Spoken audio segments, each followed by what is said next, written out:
바꾸네. 여러분들 교재 58페이지를 보세요.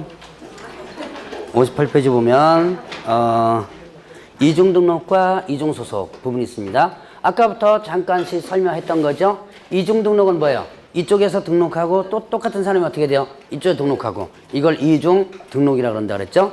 자, 이중등록은 어떻게 된다? 등록이 반드시 취소. 절대 등록 취소죠. 형벌 어떻게 돼요? 네, 1-1 부분이죠. 자, 그러면 이중소속이 있어요.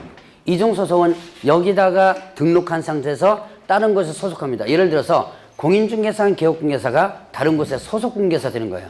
이게 이중소속이고요. 아니면 소속중개사가 또 다른 곳에 또 소속중개사. 이것도 이중소속이죠.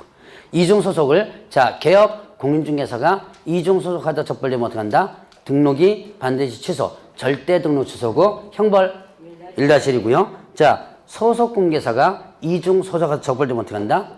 이때는 자격 정지. 그 다음에 1-1. 1년 이하 징역 1천원 월급 이렇게 되죠. 자 그러면 중개보조원은요. 얘도 당연히 이중소속 금지되죠. 얘는 행정처분은 없으니까 형벌 1년 이하 징역 1천원 월급만 해당되는 부분이겠죠. 자 그러면 이렇게 이중소속 이중등록. 그러니까 이중 나오면 뭐다? 형벌 1-1 이렇게 기억하고. 자 59페이지 보세요. 등록증 양도되어 양수. 그래서 개업중개사는 다른 사람에게 자기 성명 또는 상호를 사용해서 업무를 하게 하거나 아니면 또 등록증 양도돼서는 안 된다 해서 나오죠. 자 그 다음에 누구든지 다른 사람의 자기 등록증 받아서 업무를 해서는 안 된다 나옵니다. 자 이거 준 자 받은 자 모두 형벌 어떻게 되죠? 1-1. 자 양도되어 나오면 형벌 뭘 떠올리라? 1-1. 자격증 양도되면 자격 어떻게 되고? 취소되고 1-1이고요. 그 다음에 등록증 양도되면 등록 취소되고 1-1. 이렇게 여러분들 구분을 해보라고 그랬죠. 자 그러면 받은 자까지도 1-1이죠. 자 그러면 거짓 부정 등록 있어요. 부정한 방법으로 등록했다. 예를 들어서 담당 공무원한테 뇌물 주고 등록했거나 뭐 이런 것들이죠. 이렇게 부정한 방법으로 등록을 했다면 어떻게 된다? 이때는 일단은 자 등록이 걸렸다면 어떻게 돼요? 등록이 반드시 취소된다. 자 그리고 형벌 어떻게 된다? 3-3. 3년 이하 징역 또는 3천원의 벌금에 해당된다라고 했었죠. 자 그러면 이제 등록의 효력 소멸. 등록의 효력이 소멸되는 게 있어요. 이게 뭐예요? 효력이 없어지는 거죠. 효력이 없어진 거. 그럼 어떤 경우에 등록 효력이 없어진다? 사망, 해산하면. 그 다음에 또 폐업하면. 그 다음에 또 등록 취소. 자 다시 한번 등록 효력이 소멸되는 것은 사망, 해산, 그 다음에 또 폐업, 그리고 등록 취소 되면 등록 효력이 소멸, 없어지는 거예요. 자 그러면 효력이 없어집니다. 그는 일반인이죠? 그럼 이 상태, 효력이 없어진 상태에서 계속 중개업을 한다면 뭐가 된다? 무등록업자가 되죠. 자, 무등록 중개업 혹은 무등록업자 이렇게 표현하는데 자 그러면 이제 그 무등록업자 한번 보죠.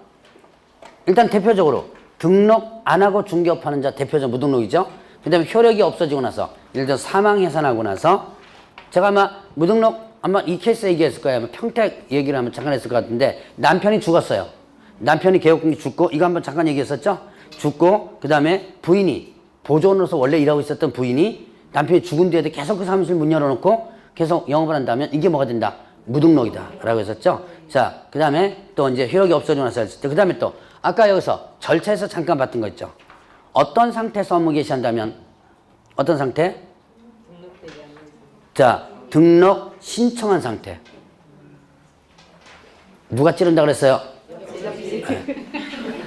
시험장까지 옆집만 기억하고 갑니다 지금. 자 다른 건 기억이 안 나요. 옆집만 기억할 거야 아마.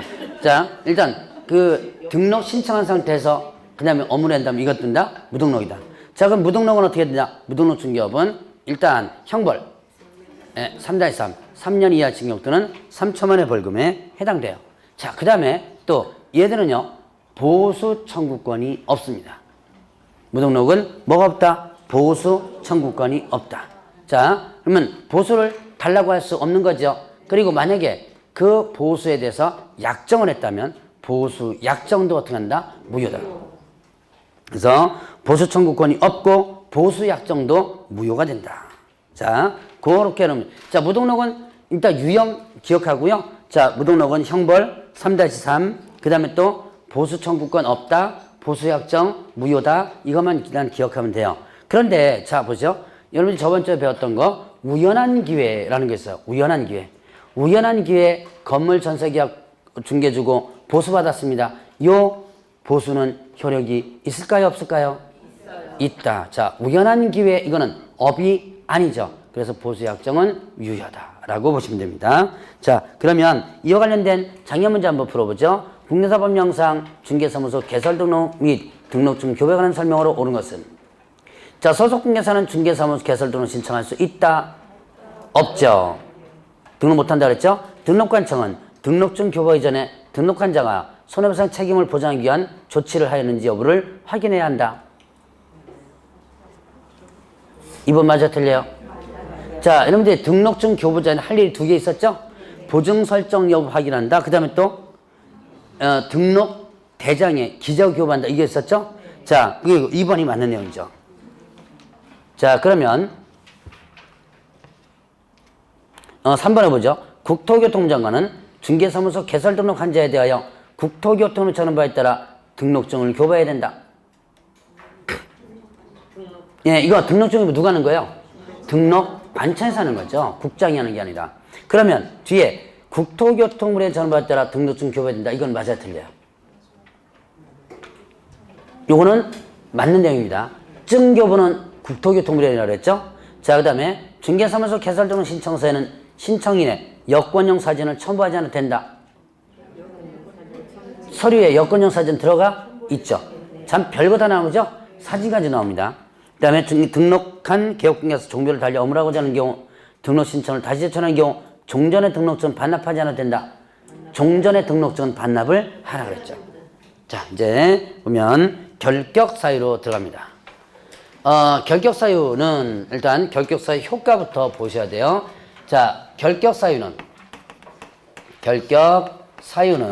일단 개업공개사 입장에서는 개업 공인중개사 입장에서는 어떻게 한다?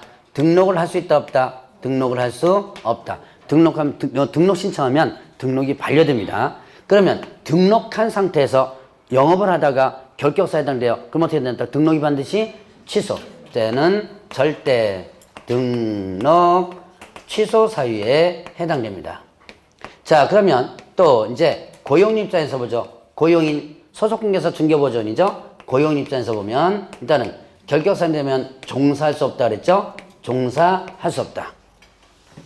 일단 취직할 수 없어요. 그리고 종사하다가 결격사유에 해당돼요. 그럼 어떻게 된다 그랬어요? 예, 2월 내 그 사유를 해소하라 그랬죠. 2월 내 그 사유를 해소하라 그랬습니다. 자, 그러면 이때 이거를 자르라 그랬죠? 그거 자르지 않으면 어떻게 된다? 업무정지 처분을 받을 수 있다 그랬죠. 그러면 결격사유에 해당되면 어떻게 돼요? 절대로 이 업무에 들어올 수 없다라고 했었죠. 자, 이제 효과부터 일단 먼저 머릿속에 한번 정리를 한번 해보고요. 그러면 이제 어떤 결격사유가 있느냐? 자, 미성년자, 그 다음에 피한정 후견인과 그 다음에 또 비성년 후견인 이게 있었죠. 여기에서 보면 미성년자 결격사유에서 언제 벗어나요? 일단 19이 되면 벗어나죠. 자, 나이가 되면 벗어나죠. 자, 그러면 미성년자가 혼인을 합니다. 법적으로 혼인할 수 있는 나이가 몇 살이라고 했어요? 만 18세라고 그랬죠? 그럼 미성년자가 혼인을 해요. 그러면 결격사유 벗어난다? 아니다 그랬죠? 자, 여러분들이 민법에서는 법적으로 혼인하면 어떻게 돼요? 그러면 성년으로서 인정한다 그랬죠? 그러나 행정 업무 관련된 부분은 이걸 인정하지 않는다 그랬습니다. 자, 그러면 이제 피한정 후견인, 피성년 후견인 이 사람의 대상자부터 봐야죠. 대상자가 뭐예요? 이건 민법에서도 이제 많이 2번 들었기 때문에 이제 어느 정도 이제 기억할 거예요. 자, 대상자는 뭐가 된다? 자, 피한정 후견인 같은 경우는 질병도 인하여 사무처리 능력이 부족한 자, 얘는 지속적으로 결여된 자로서 법원의 심판을 받아야지만 얘가 되는 거죠. 단순하게 부족한 자, 지속적으로 결여된 자 자체는 결격 사유가 아니다라고 했었죠. 자, 그럼 얘네들은 심판을 받았습니다. 즉 이런 후견인 선고가 됐죠. 그럼 이런 사람들 결격에서 벗어나면 어떻게 돼요? 네, 법원에서 취소 선고를 받아야지만 된다 그랬죠. 정상으로 회복됐다고 해서 벗어나는 것은 아니다. 이런 사람들은 후견인이나 법정대리인 동의가 있어도 안 됩니다. 자, 그러면 이제 파산 선고를 받고, 자, 파산 선고를 받고 복권되지 않은 자 있었죠? 복권되지 않은 자가 있었습니다. 자, 파산 선고를 받고 복권되지 않은 자, 이때 파산 선고는 어느 법에 의해서 선고한다?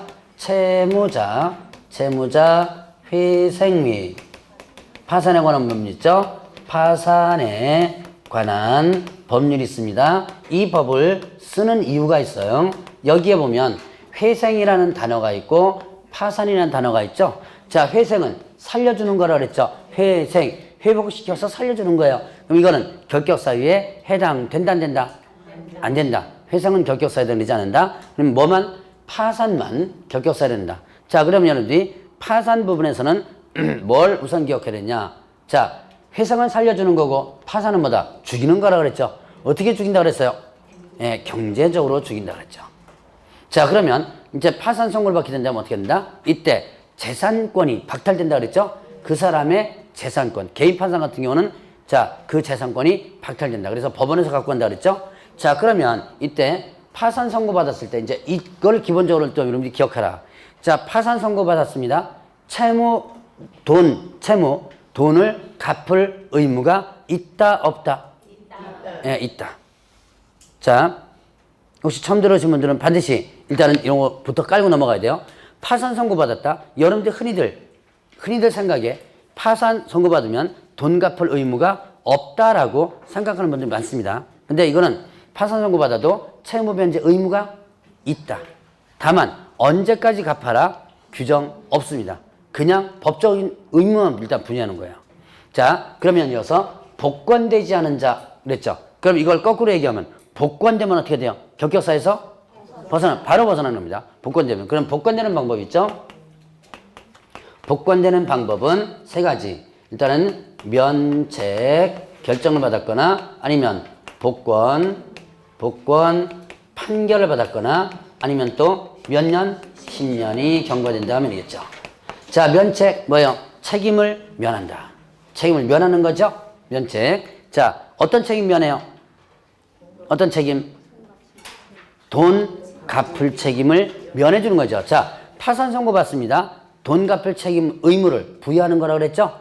그런데 법적으로 책임을 어떻게 한다? 면해주는 결정을 해요. 이게 바로 면책 결정입니다. 그러면 이제는 돈 갚을 의무가 없어지죠? 그러면 이제 안 갚아도 되죠? 그러니까 이제 복권되는 거예요. 자, 그러면 복권 판결. 자, 면책 결정을 못 받았습니다. 결정 못 받았을 때는 열심히 돈 벌어서 어떻게 하라? 갚아라. 돈 벌어서 갚아라. 채무를 어떻게 해요? 변제를 하는 거죠. 자, 채무를 변제를 일단 합니다. 돈 다 갚았어요. 결격사유에 벗어나는 거 아니에요. 돈 다 갚았을 때, 자, 법원에서 결정한 것은 법원에서 어떻게 하라? 뒤집으라 그랬죠? 그러니까 돈 다 갚았다 하더라도 이제는 나 돈 다 갚았으니까 원위치 해주세요. 즉, 복권 신청을 해 줘주면 됩니다. 그래서 복권 신청해서 뭐가 된다면 복권 판결을 받게 된다면 그때 뭐가 된다? 벗어난다 그랬어요. 자, 그러면 이도저도 아닙니다. 면책 결정은 못 받았어요. 판결 돈 못 갚으면 복권 판결 못 받겠죠? 돈도 못 갚았어요. 그러면 몇 년 계기라 그랬어요? 예, 10년. 계기면 됩니다. 이것 때문에 사실 파산 선고 받으면 돈 안 갚아도 된다라는 생각을 이것 때문에 하는 거예요.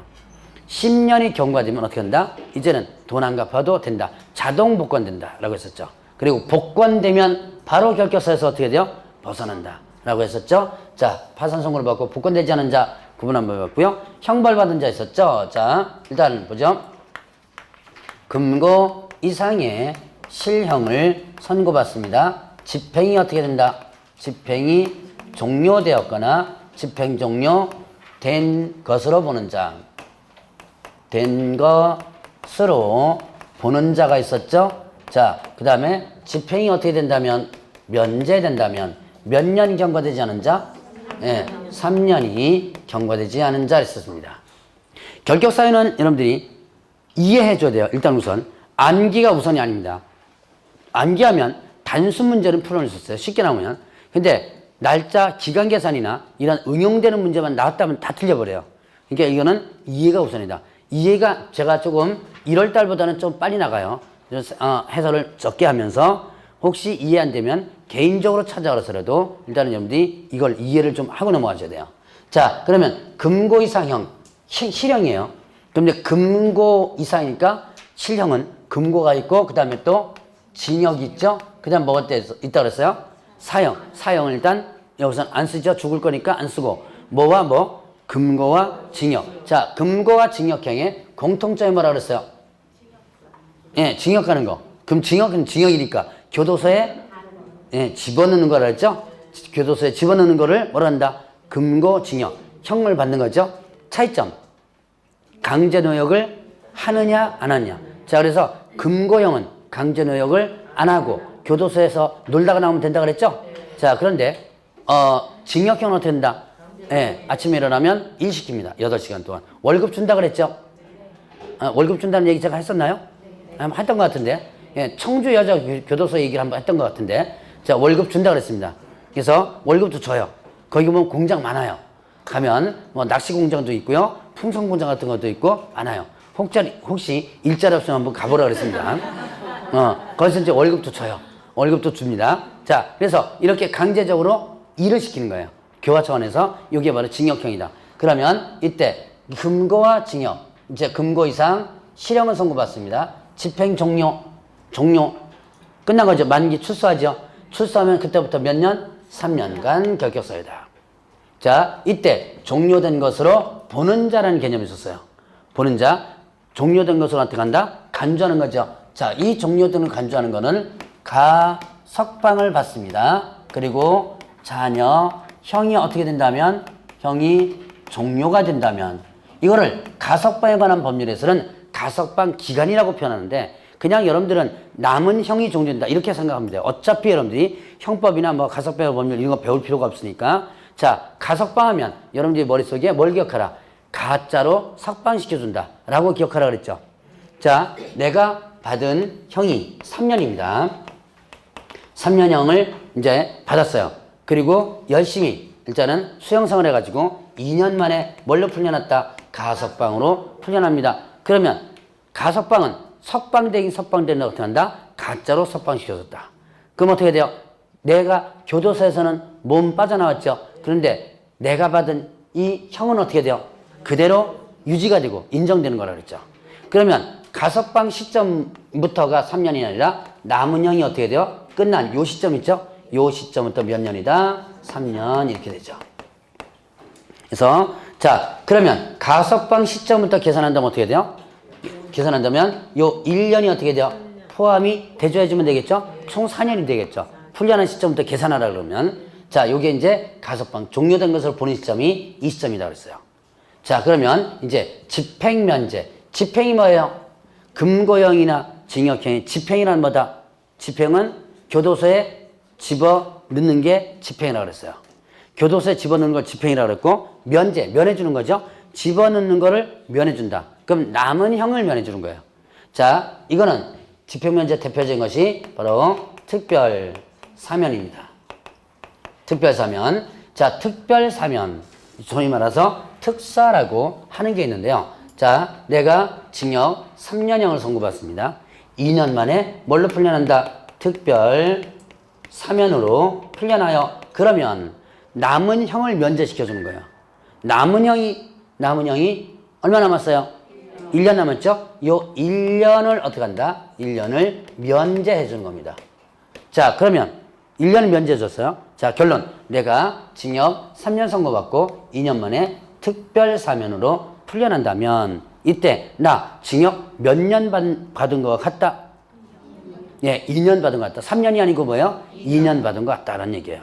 자, 그래서 일단은 특별사면은 일단은 그 면제가 된 날로부터 몇 년? 3년을 계산하면 돼요. 그런데 특별사면과 대비된 또 하나의 사면이 있었죠? 뭐가 있었어요? 일반사면. 일반사면은 이거는요. 일반사면은 집행면제가 아니에요. 요게 이 종류가 아닙니다. 이거는 받은 형 자체가 없어지는 형 자체를 면제시키는 거예요. 형 자체를 면제시킨다는 것은 있었던 것을 어떻게 한다? 없었던 것으로. 있었던 것이 없었던 것으로 만들어주는 거죠. 법적으로. 자, 내가 징역 3년을 선고받고 일단 2년 만에 뭘로 풀려났다? 일반 사면을 풀려는 거예요. 내가 일반 사면을 풀려낸다면 그때는 어떻게 된다? 자, 이 3년형 자체가 어떻게 돼요? 아예 면제가 되는 거죠? 그러면 자, 결론. 내가 징역 3년 선고받고 2년 만에 일반 사면을 풀려난 거예요. 그러면 나 징역 3년 선고 받은 거 안 받은 거? 그렇죠. 아예 면제돼 버리죠. 안 받은 게 돼 버리죠. 그러니까 일반 사면을 받았다면 풀려난 시점부터 바로 어떻게 한다? 결격사유 벗어나죠. 있었던 것을 없애주는 거죠. 안 받은 게 돼 버리는 거니까 바로 결격사유 벗어난다. 자, 가석방부터 시작했습니다. 가석방은 풀려나서부터 3년이 아니라 어떻게 돼요? 남은 형이 끝나고 나서부터 3년. 그러니까 풀려난 시점부터 하면 남은 형을 플러스를 해줘야지면 되는 거죠. 특별사면은 풀려난 시점부터 하면 3년. 그 다음에 일반 사면은요, 풀려난 시점부터 바로 결격사유 벗어난다. 이렇게 세 가지를 비교해서 한번 보고, 자, 그 다음에 금고 이상형의 집행유예, 집행유예, 기간 중에 있는 자 있죠? 기간 중에 있는 자 있었습니다.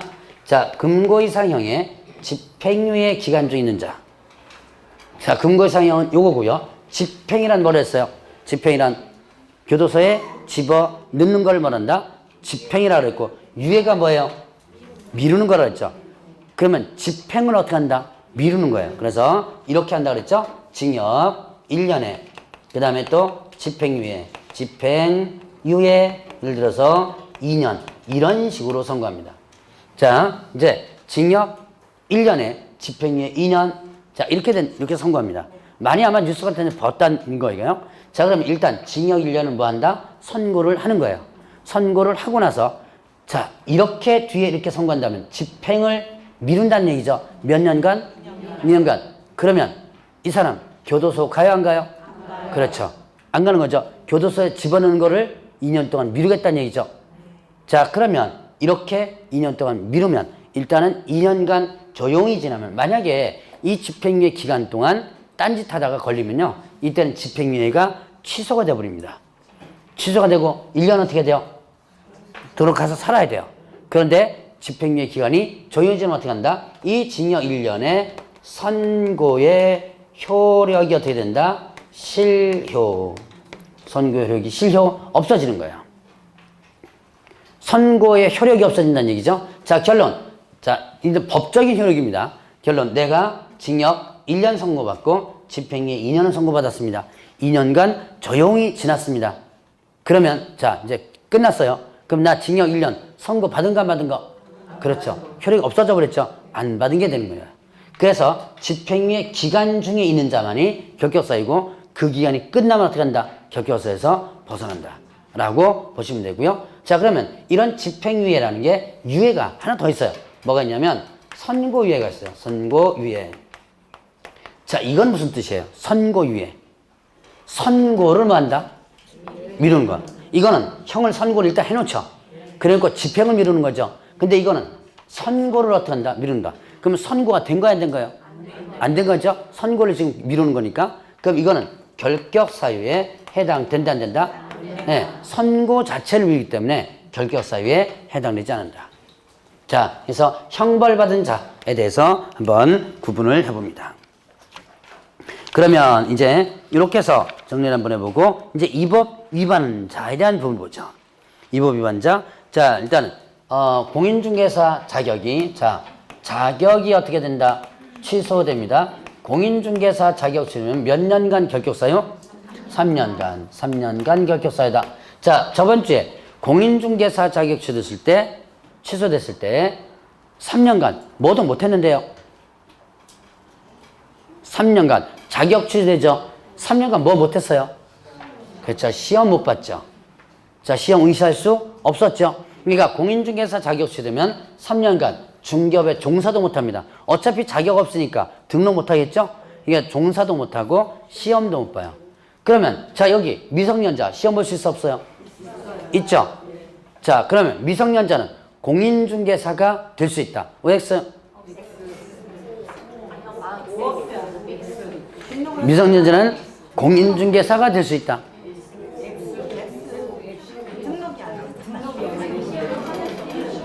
헷갈리죠? 그 시험은, 그러면 시험 봤어요. 시험은 볼 수 있죠.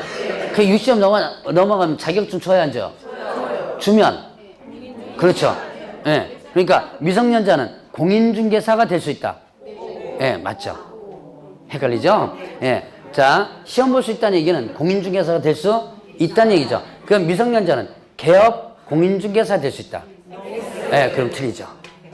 이제 어떻게 나오는지 아시겠죠? 예, 쉬워요. 자, 그러면 피한정 후견이 피성년 후견이 예, 시험 볼 수 있어 없어요? 있어요. 마시 가서도 시험 볼 수 있습니다. 볼 수 있어요. 자, 여기 교도소에 있는 사람 시험 볼 수 있어 없어요? 예, 있습니다. 그래서 지금 교도소에 있는 사람들 열심히 공부하고 있어요. 여러분들보다 열심히 공부했어요. 여러분들보다 열심히 공부합니다. 왜요? 시간이 많으니까? 그것도 있다. 일 해야 되는데, 징역형은?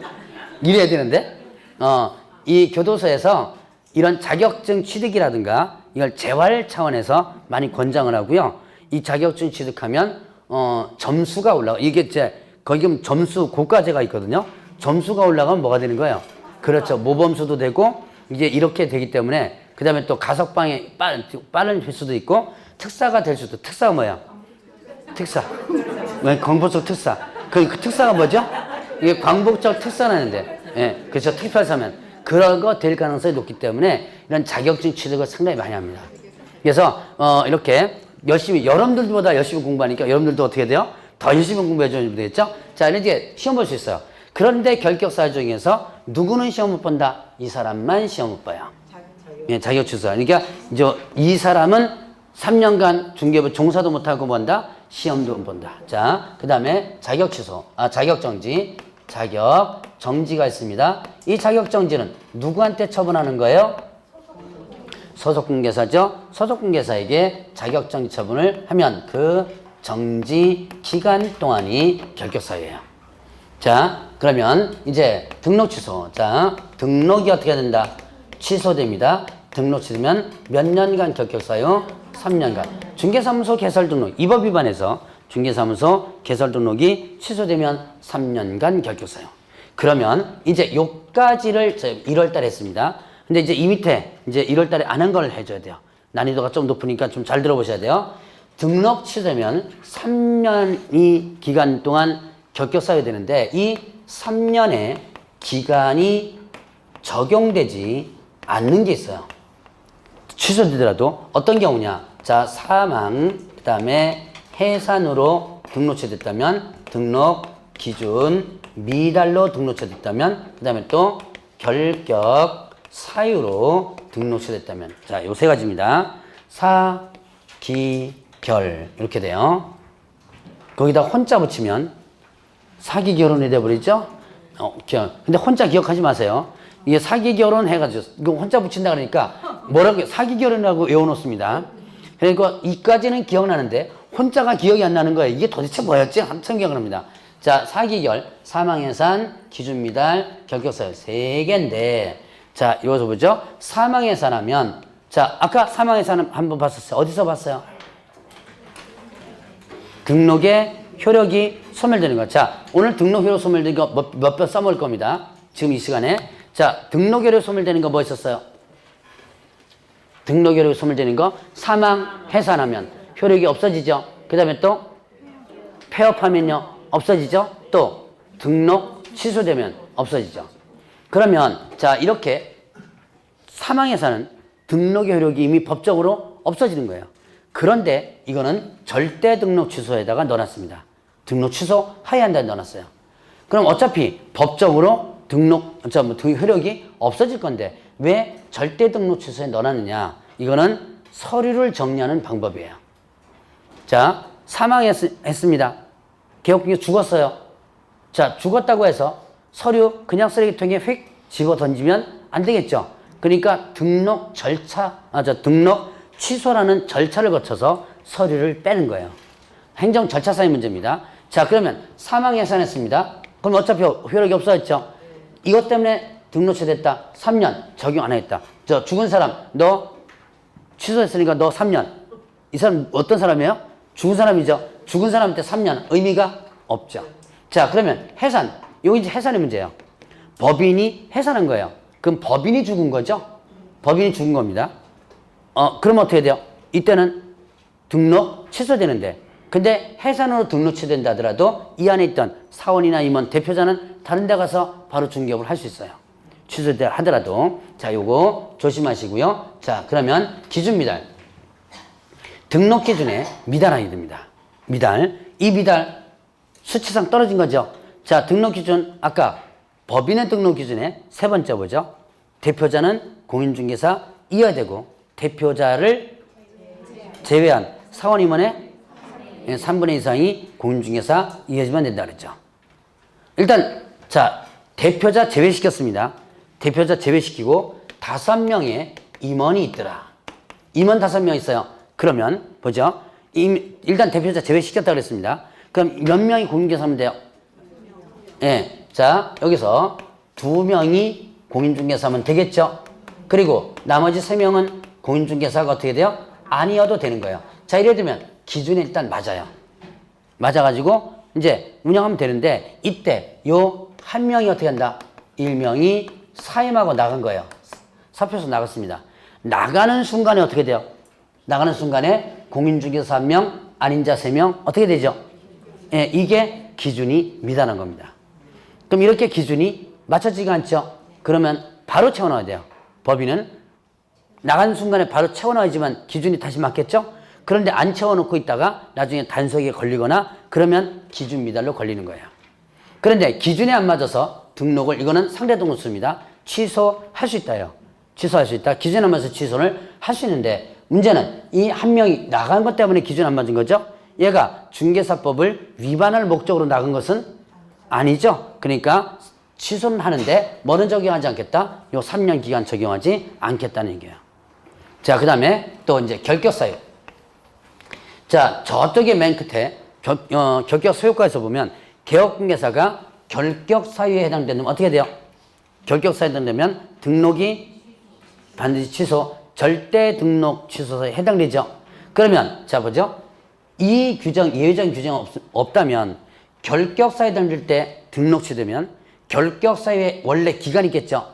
이 기간에다가 3년 적용하면 기간이 2주 후 계산되겠죠.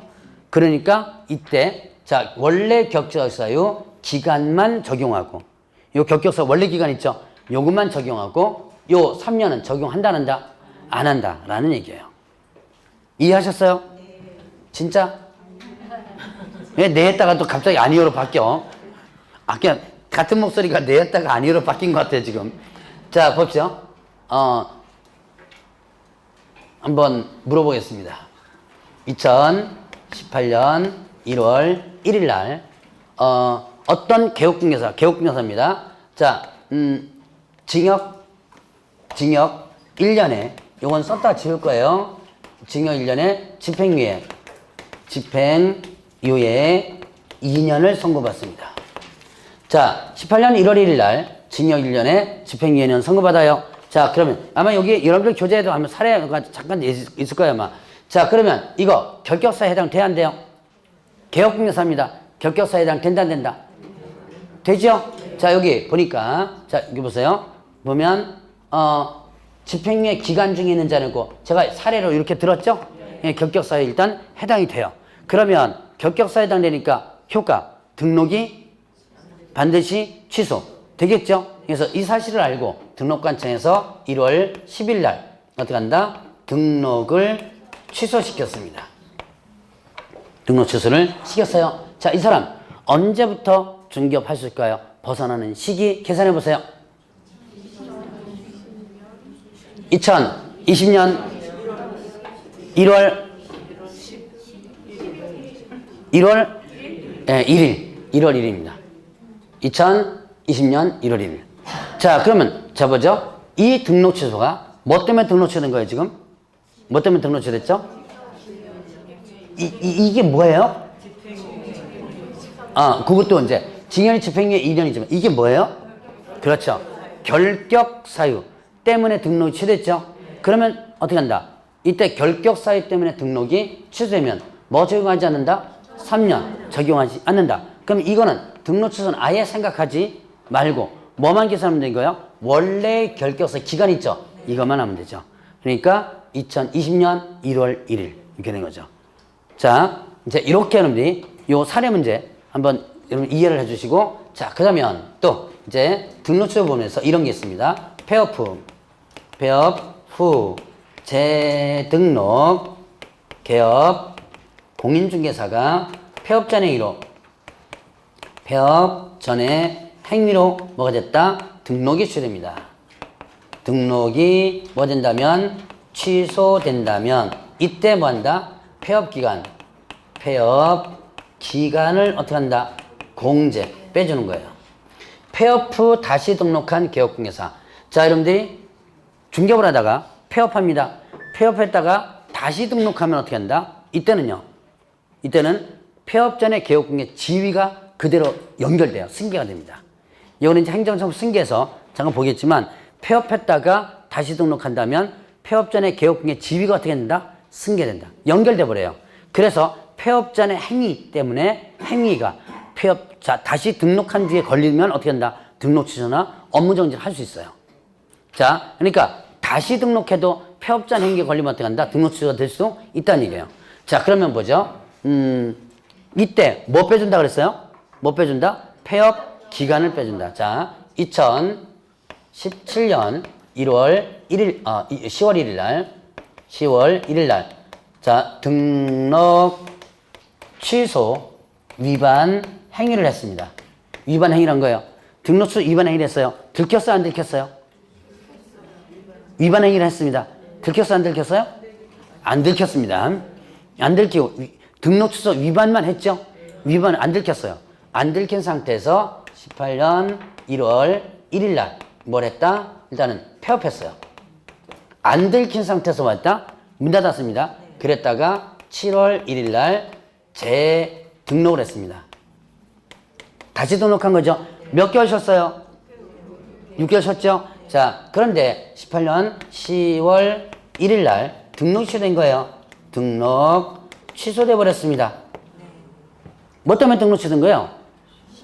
예, 작년에 17년 10월 1일 날 위반된 거 있죠? 이게 재등록한 다음에 들킨 거예요. 그래가지고 등록이 취소됐습니다. 자, 이 사람 언제부터 중개업할 수 있을까요? 2년 6개월 후에. 네, 그러니까 계산해 보세요. 21년. 네, 21년 네, 4월 1일. 자, 일단 이제 빠르게 계산한 분도 계시고 지금 계산 중에 있는 분이 계신데, 일단 계산해 보죠. 일단 이것만 갖고 계산해 보겠습니다. 18년 10월 1일 날 등록 취소됐죠? 요거만 갖고 일단 계산하면 여기서부터 몇 년? 3년이에요. 그러면 21년 10월 1일이죠. 그런데 이 등록 취소가 뭐 때문에 등록 취소된 거예요? 폐업 전에 행위 때문에 등록이 취소된 거죠. 그럴 때는 뭐 빼준다? 폐업 기간을 빼준다. 폐업 기간 6개월 빼주면 어떻게 된다? 6개월 빼주면 4월 1일이 되죠. 이해되시겠어요? 자, 그렇게 구분을 해놓고 넘어가시고요. 요 두 가지가 시험 문제 잘 나와요. 이해를 좀 해놓고 넘어가시고요. 자, 그러면 이제 업무정지 보죠. 업무정지는 결격사유가 아닙니다. 자격정지는 결격사유예요. 그런데 업무정지는 결격사유 아니에요. 업무정지는 소위 말하면 뭐예요? 영업정지죠? 자, 만약에 이 업무정지가 결격사유라면 말이 안 돼요. 왜냐? 영업정지 받자마자 뭐가 된다? 결격사유에 해당되면 또 등록이 어떻게 돼요? 취소돼요. 이거 그럼 업무정지 할 의미가 없어지죠? 등록 취소까지 연결되니까. 그래서 업무정지 자체는 결격사유가 아니다. 그런데 이제 두 가지가 있죠? 업무정지 기간 중에 뭐 하면 폐업을 한다면 그 정지 기간 동안이 뭐가 된다? 결격사유예요. 업무정지 기간 중에 뭐 하면요? 폐업하면 그 업무정지 받은 기간 동안이 뭐가 된다? 결격사유. 이건 왜 그러냐? 폐업 때문에 그래요. 또 물어봅니다. 폐업하면 등록 여력이 어떻게 되죠? 폐업하면 등록 여력이 취소되는 게 아니라 효력이 없어지죠? 자, 폐업하면 자, 일단 등록 여력이 없어지는 게 뭐 있었어요? 사망, 해산. 그 다음에 또 예, 일단 법인 해산, 사망 해산 있고, 그 다음에 또 폐업 있고요. 그 다음에 또 등록 취소. 이래 되면 등록 효력이 없어지는 거죠. 그러면 보죠. 이때 폐업하는 순간에 등록 효력이 없어져요. 그럼 어떻게 된다? 등록 효력이 없어지면, 등록 효력이 없어진다면 이때 어떻게 된다? 업무정지 효력은 어떻게 될까요? 내가 업무정지 받자마자 문을 닫아버린 거예요. 업무정지 받자마자 문 닫아버렸습니다. 폐업했어요. 그럼 업무정지 효력은 살아있어요, 없어요? 자, 내가 문 닫자마자 내가 중개업 하다가 폐업해버립니다. 그러면 등록 효력이 없어지죠. 그럼 업무정지는 어떻게 돼요? 살아있을까요? 살아? 있는 게 아니라 없어지죠. 왜요? 일반인, 여러분들이 이제 폐업하는 순간 일반인이죠. 일반인한테 너 업무정지 6개월 의미 있어 없어요? 예, 일반인한테 이게 영업하면 이거는 뭡니까? 무등록이 되는 거지. 폐업하러 가서 영업하면 무등록이죠? 그러니까 업무정지 처분의 효력이 없어져 버립니다. 폐업하는 순간에 업무정지 처분의 효력도 어떻게 한다? 자동적으로 없어져 버려요. 왜? 업무정지는 누구한테만 효력이 있는 거예요? 개업, 공인중개사에게만 효력이 있는 거죠. 자, 그럼 어떤 현상이 벌어져요? 내가 업무정지 받았습니다. 받자마자 폐업해버려요. 그러면 법률적으로 어떻게 한다? 업무적 효력이 없어져 버리죠? 그러면 바로 다시 등록할 수 있는 상황이 발생돼 버리죠? 어떤 상황인지 대충 이해하시겠어요? 그러니까 그걸 막기 위해서 어떻게 한다? 그 정지기간을 뭘로 만들어 놓은 거예요? 결격 사유로 만드는 거예요. 업무정지 기간을 뭘로 만들었다? 결격 사유로. 왜? 왜? 예, 다시 영업할 수 있는 상황이 발생되기 때문에 그래요. 법적으로 효력이 없어지면서 그래서 결격 사유로 만들어 놓은 거예요. 그래서 이 기간 동안 등록 못하고 업무 못하도록 하기 위해서 만드는 겁니다. 자, 그 다음에 또 업무정지 사유 발생 당시에 사원 또는 임원이었던 자가 있습니다. 사유 발생 당시에 사원 또는 임원이었던 자 그 정지 기간 동안이 결격사다 그랬습니다.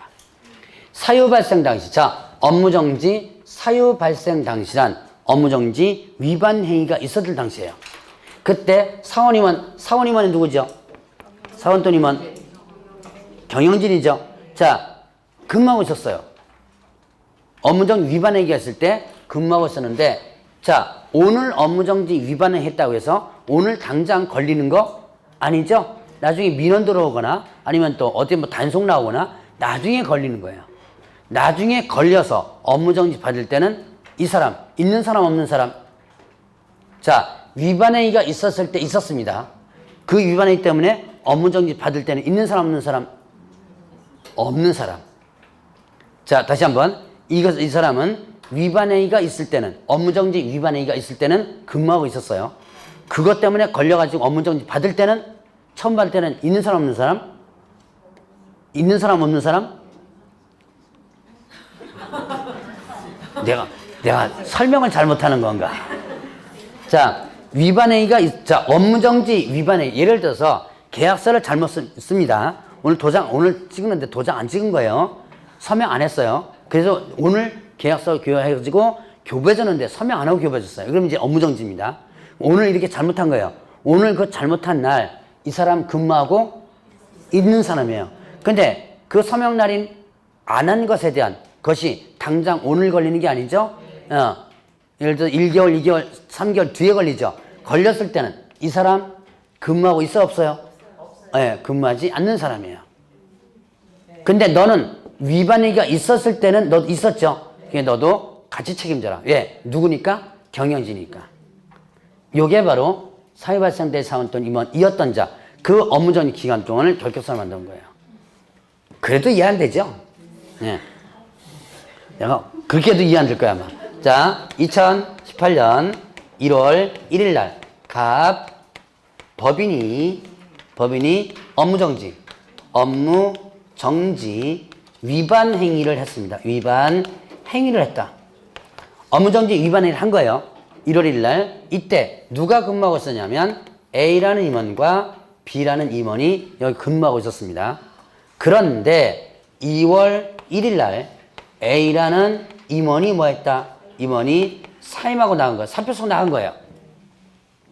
그리고 나서 3월 1일 날 법인이 뭐 했다? 업무 정지 받은 겁니다. 업무 정지 처분을 받았어요. 예를 들어서 3개월 받았다 14, 3개월. 뭐 때문에 업무 정지 받은 거예요? 업무 정지 왜 받은 거예요? 1월 1일 날 업무 정지 위반 행위가 있었죠? 여기 언제 들켜가지고? 3월에 들켜가지고 업무 정지 받은 겁니다. 그럼 이때 업무 정지 사유 발생 당시에 사원또님은 이었던 자는 누구예요? 다시. 누구? A예요? AB예요? B예요? 답은 A만입니다. 지금 A라고만 대답하신 분이 한 3분의 1 정도 돼요. 목소리를 들어보면. 자, 답은 A만이에요. B는 나갔다 소리 없었죠? 그러면 B는 여기 법인에 그대로 있겠죠? 그럼 얘는 3개월 동안 일 안 하고 푹 쉬면 돼요. 얘가 결격사유지는 않습니다. 업무정지 자체는 결격사유가 아니라 그랬죠? 그러니까 B는 결격사유가 아니에요. 누구만? A만. 자, 얘는 위반행위가 있었을 땐 있었죠?